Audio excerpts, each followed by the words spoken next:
ఆదిలాబాద్ పర్యటనకు సీతక్క వచ్చారు. సీతక్క ఇంద్రవెల్లికి సంబంధించి ఇంద్రవెల్లి ఏర్పాట్లు చూడబోతున్నారు. పీసీసీ చీఫ్గా ఇక్కంచెల్లే ఇంద్రవెల్లి సభను ముగించారు. ఇప్పుడు పార్లమెంట్ ఎన్నికలు రాబోతున్నాయి. సమర శంఖారావం పూరించే అవకాశం కూడా ఇంద్రవెల్లికి దక్కినట్టుగా భావించవచ్చా? రేపటి సీఎం పర్యటనకు సంబంధించిన ఏర్పాట్లు పోరాట స్ఫూర్తి ఇంద్రవెల్లి ప్రాంతము. సో ఆయన ఫస్ట్ పీసీసీ అధ్యక్షుడు అయిన తర్వాత ఇక్కడ నుంచి ఆ పోరాట స్ఫూర్తితోటే ఇవాళ రాష్ట్రంలో అనేక సమస్యల మీద మరి ఆయన పీసీసీ అధ్యక్షుడు అయిన తర్వాత కూడా దళిత గిరిజన దండోరలు కావచ్చు ఇతరత్ర అనేక ప్రోగ్రామ్స్ తీసుకొని సక్సెస్ అవ్వడం జరిగింది. ఆ పోరాట రూపం నుంచే వారు అధికారంలోకి కూడా మేము అధికారంలోకి కూడా రావడానికి ఇంద్రవెల్లి ఒక పోరాట స్ఫూర్తి కాబట్టి అక్కడి నుంచి ఈ యొక్క మొదటి అడుగు పడబోతుంది. ఇంద్రవెల్లి నుండే మరో 2 హామీలు కూడా ఇక్కడ నుంచే రాబోతున్నాయనే వినికిడి వినిపిస్తుంది. ఏ హామీలు నిలబెట్టుకోబోతున్నారు? 6 గ్యారంటీలకు సంబంధించి మరో 2 హామీలు ఇక్కంచెల్లి సీఎం నోట పలికే అవకాశాలు కనిపిస్తున్నాయని చెప్తున్నారు. అంటే ఉన్న హామీలు ఏవైతే ఉన్నాయో అవి 2 అనౌన్స్ చేస్తారు. కాకపోతే అక్కడ ఇంకా క్లారిటీ రాలేదు నాకు కూడా.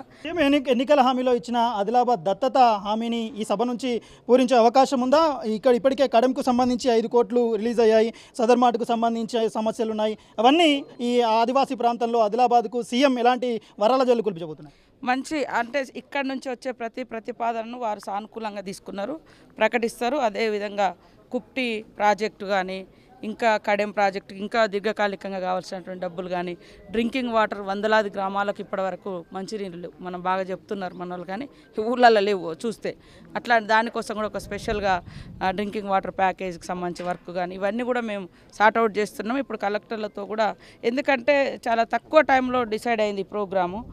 దాంతో ఇంకా కొన్ని అనుకున్నవి రాలేకపోయినా కూడా తప్పకుండా అవన్నీ దీర్ఘకాలికంలో చేయడం జరుగుతుంది. ఇప్పుడైతే మేజర్గా ఈ ప్రాంతానికి సంబంధించి ఉమ్మడి వరంగల్ ఆదిలాబాద్కి సంబంధించి ఖచ్చితంగా తీసుకుంటాం కొన్ని. ఇది మంత్రి సీతక్క ఇన్ఛార్జ్ మంత్రిగా ఇంద్రవెల్లి పర్యటనకు వచ్చి ఇంద్రవెల్లిలో భారీ బహిరంగ సభ నిర్వహించబోతున్నారు. భారీ బహిరంగ సభలో భాగంగా అన్ని ఏర్పాట్లు చేస్తున్నారు.